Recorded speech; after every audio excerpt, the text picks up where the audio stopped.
नमस्कार दोस्तों आज हम ये प्रश्न ले रहे हैं संविधान में संशोधन करने के संसद के स्वैच्छिक अधिकार पर भारत का उच्चतम न्यायालय कहाँ तक नियंत्रण रखता है, इसकी हमको विवेचना करनी है। दोस्तों जो भारत का जो सुप्रीम कोर्ट है, ये संसद के द्वारा बनाए गए कानूनों को कहाँ तक कंट्रोल कर सकता है। दोस्तों इसकी हमको विवेचना करनी है। दोस्तों उत्तर लिखेंगे और दोस्तों इसे 200 शब्दों में लिखना है और ये 10 नंबर का है। दोस्तों इसे IAS मेंस 2013 में पूछा गया था। दोस्तों उत्तर बताएंगे कि जो भारतीय संविधान है, ये विश्व का सर्वाधिक विशाल एवं लिखित संविधान है, किंतु इसकी विशेषता यह है कि यह लिखित होते हुए भी अनम्य या कठोर नहीं है। इसमें नम्य एवं अनम्य दोनों विशेषताओं का जो अद्भुत समन्वय है। दोस्तों ये भारतीय संविधान न तो ज़्यादा कठोर है न लचीला है। दोस्तों इन दोनों के बीच का एक तरह से बैलेंस है। दोस्तों संविधान के भाग 20 के अनुच्छेद 368 में जो संविधान संशोधन की प्रक्रिया वर्णित है, संसद द्वारा संविधान में संशोधन को 3 पद्धतियां हैं। दोस्तों संसद हमारी जो है वो संविधान में 3 तरह से संशोधन अमेंडमेंट कर सकती है। दोस्तों एक साधारण बहुमत से, दोस्तों एक विशेष बहुमत से, दोस्तों और एक विशेष बहुमत एवं आधे राज्यों के विधानमंडलों की स्वीकृति के द्वारा। दोस्तों संविधान में संशोधन से संबंधित संसद के अधिकार एवं जो न्यायालय के अधिकार के मध्य एक सामंजस्य बनाने का प्रयास हमारे भारतीय संविधान में पहले से ही उपलब्ध है। दोस्तों जो हमारा भारतीय संविधान जो है, इसमें जो संसद के अधिकार और न्यायालय के अधिकार के मध्य जो बैलेंस है उसमें पहले से ही उपलब्ध है। दोस्तों फिर भी ध्यान रहे कि संविधान ने न्यायालयों को ऐसा कोई अधिकार नहीं दिया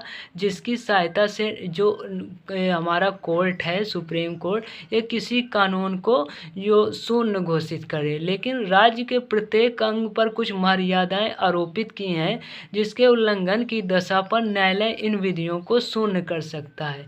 दोस्तों जैसे हमारा आर्टिकल जो 13 है के आलोक में जो सुप्रीम कोर्ट कानून को निरस्त कर सकता है जो मूल अधिकारों का उल्लंघन करें।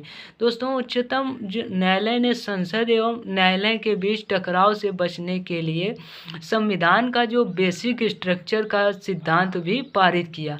दोस्तों केशवानंद भारती के मामले में 1973 में सुप्रीम कोर्ट की 13 न्यायाधीशों की अब तक की सबसे बड़ी पीठ ने मौलिक ढांचे एवं जो संविधान की जो सर्वोच्चता को स्पष्ट किया और ये बताया कि संसद जो है संविधान में ऐसा कोई संशोधन नहीं कर सकती जो संविधान के मौलिक जो बेसिक स्ट्रक्चर को प्रतिकूल प्रभावित करता हो। दोस्तों साथ ही जो न्यायिक पुनरावलोकन जो जुडिशियल रिव्यू है के अधिकार के तहत न्यायपालिका संसद द्वारा पारित संविधान संशोधन को जांच करने हेतु भी स्वतंत्र है।